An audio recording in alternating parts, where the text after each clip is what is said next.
Guys, so on the Bookkeeping Business Secrets podcast today, we're going to talk about, in a different location if you guys watch the other one, talking about one rookie mistake as well as a business lesson you can actually go and utilize to grow your accounting or bookkeeping business. So for this video, the first rookie mistake of the video is telling your goals to other people too early. Okay, that includes your spouse, children, your brother, your sister, your parent-in-law, your parent.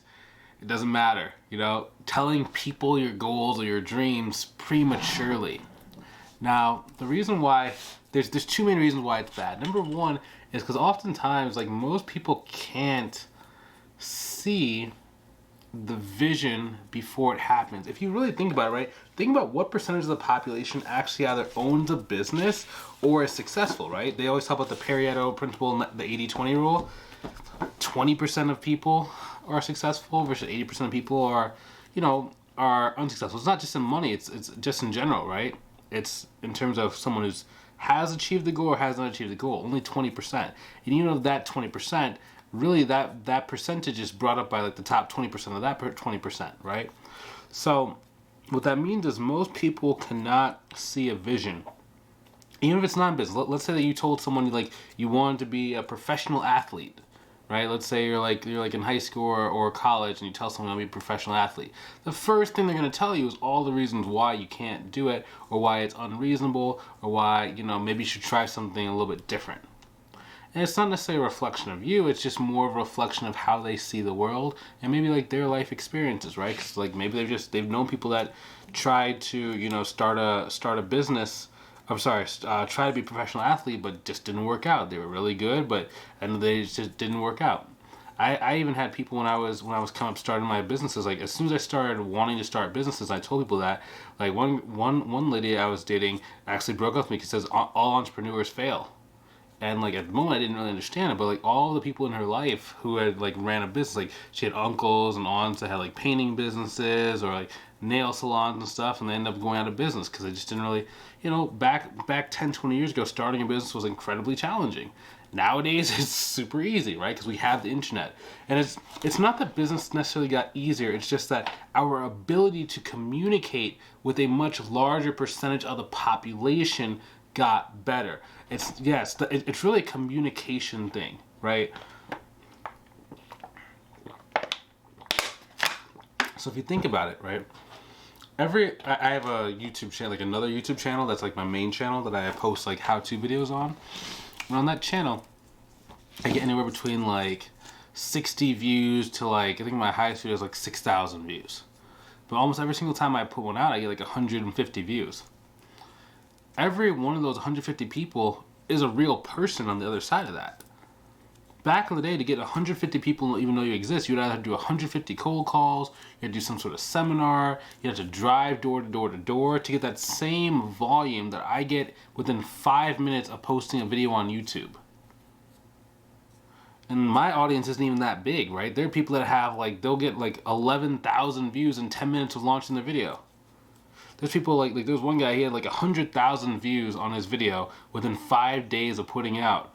That's astronomical. If you would have told someone back in the 80s that you can reach 100,000 people in 5 days for your business, they would have held you at gunpoint and said, what are you talking about?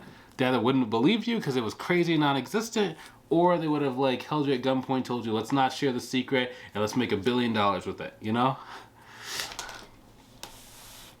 So that's kind of the thing that you're kind of dealing with, right? And there's a lot of old mentalities, most people's mentalities has always been, and this is due to the Industrial Revolution in America, right? It's you go to school, you get a job, you stay in that job as long as possible, then you used to get a pension, you don't get those anymore, but the company would take care of you in retirement, right?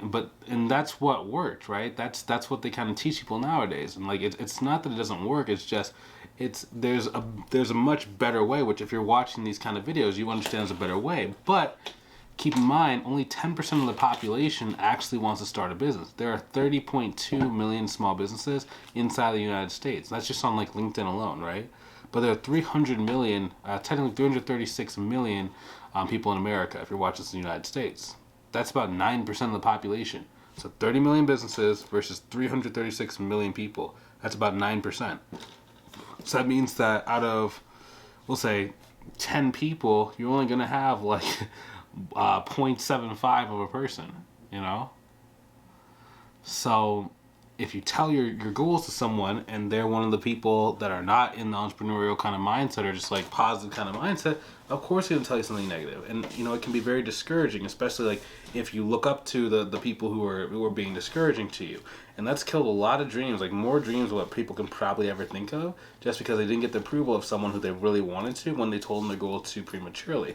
But I wouldn't blame the person that put that person down. I would blame the individual who came to them prematurely. It's like, it's not in their skill set to see the future. It's not in their skill set to see a plan and to know what the end goal is. That's your job. Your job is to get the thing in motion, then come to the person. Then you tell them like, hey, I have this thing that I've been working on, right? Because now they can't dispute it. You know, I'm trying to switch. Like, right? They can't dispute it. It's like it's a fact. It's just there. Right? But until it's there, it's like, you know, you can't expect them to see something that's not there yet. So that's all I'm saying. Now, the second reason why it's bad to actually share your goals prematurely is because for a lot of people, just saying your goal gives you a similar kind of like chemical release in your body that actually accomplishing the goal like does. So a lot of people, like, they'll say their goal and then they basically play a trick, or their body plays a trick on them. They say the goal, they get someone's like, the person like, oh, it's an amazing dream, an amazing goal, great job, and now you kind of feel like you have this release, but you lose your work ethic to go and get the actual thing. So it actually hurts you to say your goal out loud before it's happened or before you control it. I used to even recently, for my business partner Sharon, I told her, like, because we were thinking about doing this one type of marketing campaign for tax return this year, right? Because like we were just trying to like venture into like taxes, and like we did a pretty good job. But the marketing method we did, she basically called my uncle, who's a CPA. He's like generally who like we refer business back and forth to each other. And it's like, yeah, this year we're gonna do like this campaign for taxes and like get ready for this, and like, you know, we're gonna give you a bunch of work and we'll split the fee. I was like, whoa. I thought you were just calling him just to say, hey, what's up?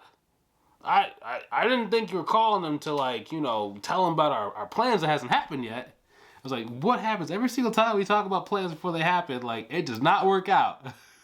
And you're like, well, you know, this thing, blah, blah, blah, blah. Okay. The marketing campaign she was telling about did not work out. We got 0 clients from that marketing campaign. Right? The other one we didn't talk about was actually the one that actually got us some clients and got us some pretty good results. But the one that we did talk about fell flat. Like, flat on the face.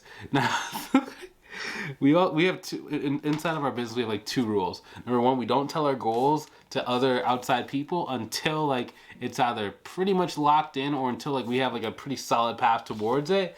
And number 2, anytime that we're thinking about like a new either marketing thing or plan or idea, we kind of get this like kind of like laugh, like we're beating the system. Like we kind of like this chuckle where it's like ha ha. And it's like anytime we laugh, that means that we are either unprepared, we have not done enough research, and it is 10 times harder than what we think it is. We just aren't in it deep enough to know what that weakness is, right? That's a rookie mistake. We make that rookie mistake all the time, right? Believe it or not, I still make rookie mistakes. All these mistakes I talk about in this podcast are mistakes that I have made.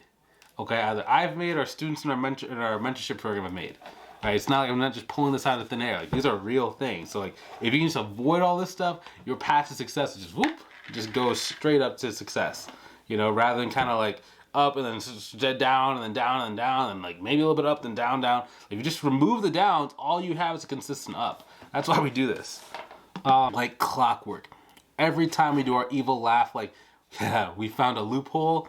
We did not find a loophole. We just didn't see the giant wrecking ball sitting next to us. Business lesson. So now there's another business lesson too, right? A lot of people don't even have goals and know what their goals are. You need to write down your goals, right? The only reason why I'm like as successful as what I am, and like, you know, just to a certain degree, like I'm not like a billionaire, like, you know, like what's his name, Elon Musk or Bill Gates or anything like that, right? But I've done fairly well for myself. I am a multimillionaire. Now, the thing that changed it for me was actually writing down my goals, right? Because when you manipulate your goals and actually write it down, you can actually manipulate the way that you live and the way that you actually show up in your business to actually go and achieve those goals.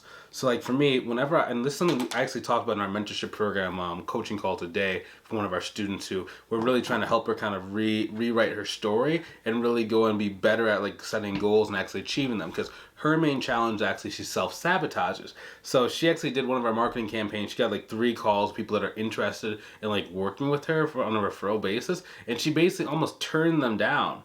I'm like, whoa, you've been exactly what you asked for is exactly what they're giving you, and you kind of turned it down. It's like, what's kind of going on?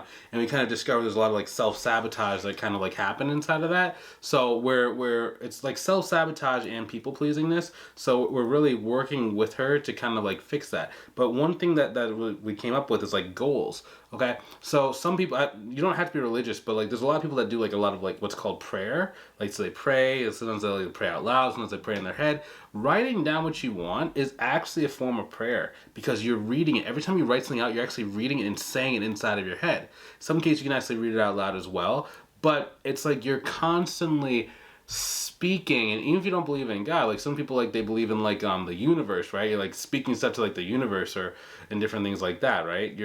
You're kind of using vibration and using positive motion in order to kind of change the reality. And it's not that just like it magically happens, it's just that we do different things and reality kind of bends to those that show up consistently and go after what they want.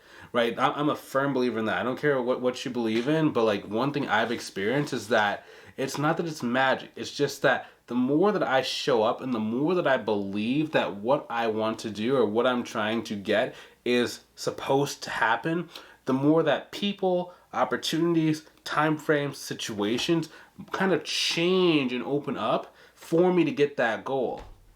I'll give you an example. So one time I had to go do like this sleep exam, right? Because I've like sometimes I don't have it all the time. It's like every couple of years it kind of comes back and then it like goes. But I'll like have trouble breathing in my sleep. So I'll snore really loud and then like I'll stop breathing, right? So I went to go do like the sleep test. Now in the beginning I called the doctor's office. They said I had to go and like get like an introductory kind of meeting to go and see if I have it or whatever. Just a ploy to kind of get a little bit extra money, right? Okay, whatever. So then when I got that doctor's appointment and I was going to the waiting room to set the next appointment, the lady goes, okay, I'm checking the schedule. Oh, there's not another appointment for 3 months. I'm like, well, if this is something urgent, 3 months is a long time to kind of wait for this, right? Well, that's the only thing we have available. In my mind, I'd already called them, so I kind of knew what the availability was. Like, it was like super far in the future. So it's like, hey, can you make the call to the person, set up the next meeting, and ask if they have anything shorter? And she's like, well, I usually don't do that. And I just stood there and smiled. It's like, and then she almost like a Jedi mind trick where she's like, okay, let's go. And like her mind just completely shifted and she called the person. And literally I got in, instead of taking 3 months, it took me 2 days. Like she got the turnaround in 2 days. Just from me believing that in my life, things have to go a certain way. And when I'm dealing with people, situations, schedules, anything, any occurrence, if I believe it's for me and if I believe that it's the right thing and if I want it bad enough, I almost can will things into existence within reason. I can't will, well, maybe I can will $1 billion. Maybe I just haven't believed in it enough yet, right? For someone to give me $1 billion. But, I'm working on it, I don't even think, like, I used to say when I was younger, like, I wanted to be, like, a billionaire with a B. I don't know what I would do with that much money. I feel like that would be too much money, in my opinion. Maybe with inflation, I don't know, you give me like 20 more years with inflation, you might need $1 billion just to be comfortable. But at the current time frame, like if just having like $10 million like liquid, really my main goal is like 25 million in net worth. That's kind of my goal, 25 million in net worth, which is not very undoable. Like if I just stay on this exact same path, I'm gonna like literally be there. I don't know exactly how long it's gonna take, but that's kind of the path that I'm going down. But back to the story. Write down your goals. Know what you want, because life generally will move out of the way. So what I like doing is I like having 3 to 4 things that I want, that if it was to take me 3 years to get to that goal, it would be something that would be worth it for me. Okay? One mistake I see people doing is like they write down a goal that's basically achievable for them like in the next 6 months. Right? But it's like most people actually underachieve whatever their goals are within like a year. Within about 2 to 3 years, you're generally a lot more accurate. So you might as well make a goal where if it took you 3 years to get it, you'd actually be happy with that goal. I told the lady today, I was like, do not write 5K per month as your goal. If in 3 years from now you're only at 5K per month in your business, we would have both failed. Like not to be mean, but like because she's used to making 6 figures. Like if you're not used to making 6 figures and like 5K is a good comfortable income for you, that's great. But in her particular case, if she made $5,000 a month, she wouldn't be able to live off of that. So she'd still be working her job at 5K per month. Yeah. And then after you have your 3 to 4 wants, you write down like what are some attributes or behaviors that you currently hate right now that you know you need to do in order to succeed. Example, if you hate sales consultation calls, on your goal sheet you need to write, I love consultation calls. I am great at sales. Right? You have to write the opposite of whatever you actually don't like today, because and this is not just like for meaningless stuff. Like don't do it like let's say that you're afraid of like ladybugs. I'm not afraid of ladybugs. Like that doesn't really have any bearing on your ability to go reach the goal. You know, like if you're like maybe if you're like afraid of bees and you want to be a beekeeper, okay, that would make sense. But if this is like a monetary goal or something about like your family, right? It's like write something that's relevant to that you know is a weakness that's actually preventing you from going and getting it. For me, my thing was messaging strangers. I used to hate messaging strangers. It would just feel annoying. I would not like to do it. You just sit there all day waiting for bums and like people to respond to you, and most people are going to tell you no. So I literally had to write on my goal sheet every day, I love messaging. I'm great at messaging.